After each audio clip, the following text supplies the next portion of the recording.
जय हिंद दोस्तों, आज हम लेकर आए हैं दूसरी बुक का तीसरा चैप्टर मानव विकास। मानव विकास के बारे में हमने पहली बुक का चौथा चैप्टर पढ़ा था।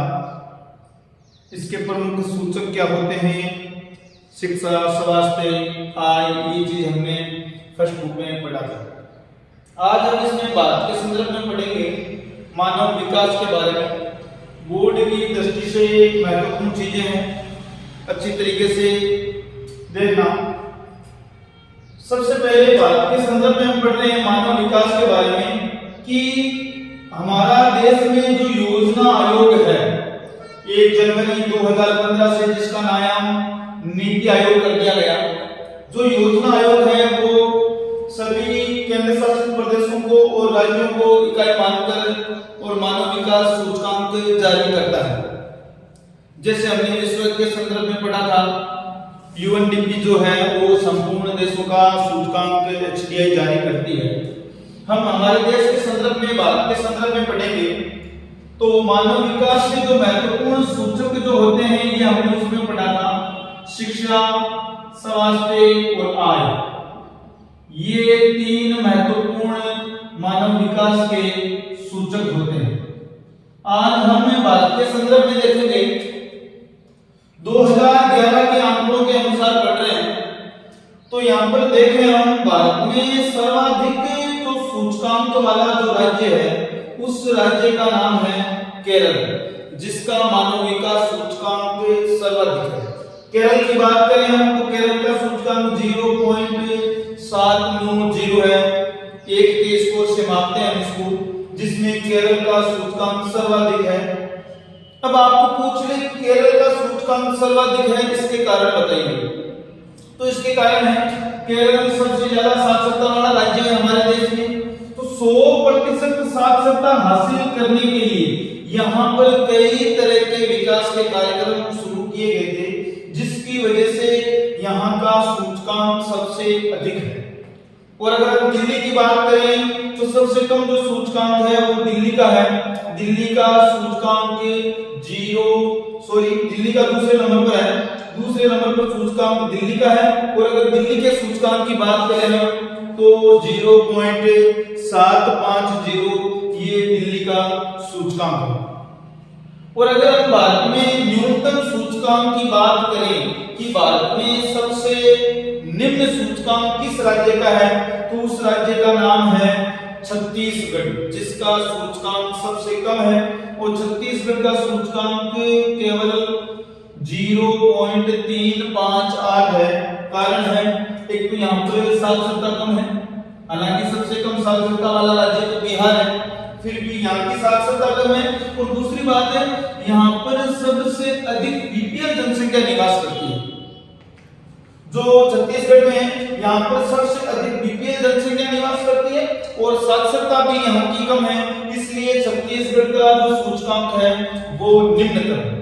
तो प्रश्न आए बोर्ड में आता है सर्वाधिक सूचकांक वाला भारत का राज्य कौन सा है तो वो राज्य केरल है और जिसका सूचकांक है वो 0.790 है। और अगर दूसरे नंबर की बात करें तो दूसरे नंबर सर्वाधिक सूचकांक वाला जो स्थान है वो दिल्ली है और जिसका सूचकांक 0.750 है। उसके बाद में हम बात करते हैं साक्षरता के संदर्भ में। तो अगर हम भारत की औसत साक्षरता की बात करें तो 74.04 साक्षरता औसत है भारत की। साक्षरता में भारत पिछड़ा है। विश्व के बहुत सारे देश हैं जिनकी साक्षरता 100% है। जैसे बात करें फिनलैंड है, स्वीडन है, डेनमार्क है, नॉर्वे है, यहाँ की साक्षरता 100% है। भारत की जो औसत साक्षरता है वो 74.04% है। और अगर हम मैक्सिमम साक्षरता की बात करें तो सर्वाधिक साक्षरता वाला राज्य है वो केरल है, इसीलिए केरल का सूचकांक भी सबसे अधिक है। केरल की जो साक्षरता है वो 93.91% के साथ केरल भारत में अपना पहला स्थान रखता है।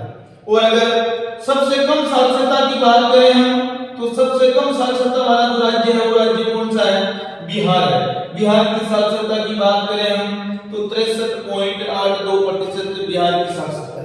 राजस्थान के संदर्भ में बात करें तो राजस्थान की जो साक्षरता है वो 67.06% है। राजस्थान की साक्षरता के मामले में पिछड़ा हुआ। और अगर हम स्त्री साक्षरता की बात करें तो औसत भारत की जो स्त्री साक्षरता है वो 65.46% है।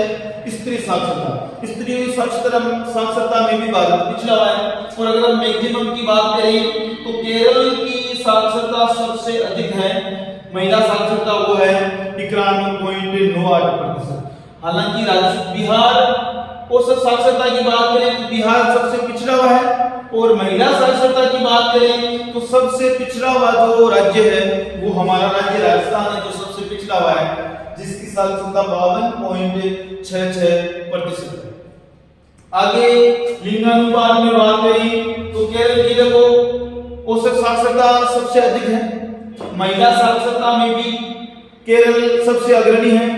और अगर लिंगानुपात की बात करें तो भी केरल का लिंगानुपात है वो सबसे अधिक है। और अगर हम बात करें 0 से 6 वर्ष का न्यूनतम जो लिंगानुपात वाला जो राज्य है वही राज्य कौन सा है? केरल, हरियाणा से। हरियाणा का लिंगानुपात सबसे कम है, इसीलिए हरियाणा में 2015 में पानीपत से बेटी बचाओ बेटी पढ़ाओ अभियान की शुरुआत की गई थी। और अगर 2011-12 के अनुसार हम बीपीएल जनसंख्या की बात करें, बीपीएल जनसंख्या यानी जो गरीबी रेखा से नीचे जीवन यापन करते हैं वो बीपीएल जनसंख्या होती है। यानी जो संसाधनों से वंचित रहते हैं, जिनको पर्याप्त संसाधन नहीं मिलते हैं, वो बीपीएल जनसंख्या होती है। और अगर भारत की बात करें हम तो औसत भारत में 21.9% भारत की बीपीएल जनसंख्या है। अब जैसे हमने पढ़ा था कि छत्तीसगढ़ का जो सूचकांक है वो सबसे कम है, क्योंकि छत्तीसगढ़ का बीपीएल जनसंख्या में पहला नंबर आता है। सबसे अधिक बीपीएल जनसंख्या छत्तीसगढ़ में है और वो है 39.93%। लगभग 40% लोग छत्तीसगढ़ में ऐसे हैं जो गरीब हैं, अर्थात वो संसाधनों से वंचित रहते हैं। दूसरे नंबर की बात करें हम तो झारखंड है, जिसका रेशियो 36.96% है। और तीसरे की बात करें हम तो मणिपुर है, 36.89% मणिपुर का बीपीएल जनसंख्या है। तो ये सर्वाधिक 3 न्यूनतम बीपीएल जनसंख्या वाले भारत के राज्य हैं। और अगर स्वस्थ जीवन के सूचक की बात करें कि व्यक्ति का जीवन स्वस्थ कब होता है, तो स्वस्थ जीवन कब होता है?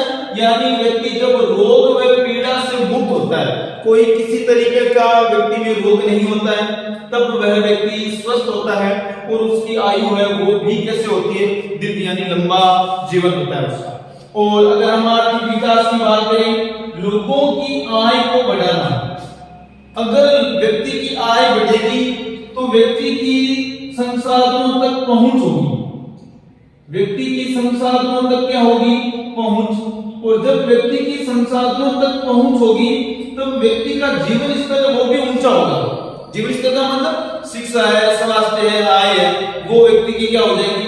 उच्च हो जाएगी। जब व्यक्ति की वो उच्च हो जाएगी तो मानव विकास सूचकांक है वो ऑटोमेटिक बढ़ जाएगा। अब हम बात करते हैं मानव विकास की प्रवृत्ति को निर्धारित करने वाले कारक कौन से होते हैं। अगर हम ऐतिहासिक कारक की बात करें तो प्राचीन समय में हमारे देश में जो ब्रिटिश सरकार आई थी, अंग्रेज लोग आए थे, वो साम्राज्यवाद अपने साम्राज्य को बढ़ाना चाहते थे, औपनिवेशिक साम्राज्य था। तो उस समय व्यक्ति की शिक्षा का, स्वास्थ्य का, आय के कोई साधन नहीं थे, कमी थी, जिसकी वजह से हम पिछड़े हुए थे।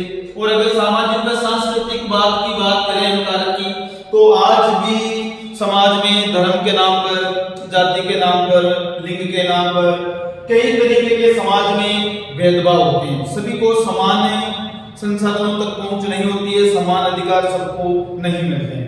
तीसरी बात करें हम सामाजिक समस्या की बात करें तो आज भी हमारे देश में बहुत सारे अपराध होते हैं, युद्ध, आतंकवाद। इस समस्या से हमारा जो विकास है मनुष्य का, वो विकास अवरुद्ध है। तो ये मानव विकास की प्रवृत्ति को निर्धारित करने वाले कारक होते हैं। एक टॉपिक यहाँ पर स्वच्छ भारत मिशन, स्वच्छता के लिए मिशन चलाया गया है। इस स्वच्छता मिशन के जो प्रमुख उद्देश्य हैं वो क्या है कि हमारा जो देश है वो एकदम प्रदूषण रहित होना चाहिए। भारत प्रदूषण रहित होना चाहिए। तो इसके लिए हमें क्या क्या उपाय करने हैं? एक तो खुले में शौच से मुक्ति, खुले में शौच जाने से परहेज करना चाहिए। ठोस कचरे का वैज्ञानिक ढंग से प्रबंधन करना चाहिए। जो शहरों में ठोस कचरा होता है उस ठोस कचरे का प्रबंधन, वैज्ञानिक प्रबंधन यानी ठोस कचरे से बिजली भी बनती है। जैसे दिल्ली में संयंत्र लगा हुआ है ओखला में, जहां पर नगर पालिका के कचरे के द्वारा बिजली बनाई जाती है, बायोमास ऊर्जा।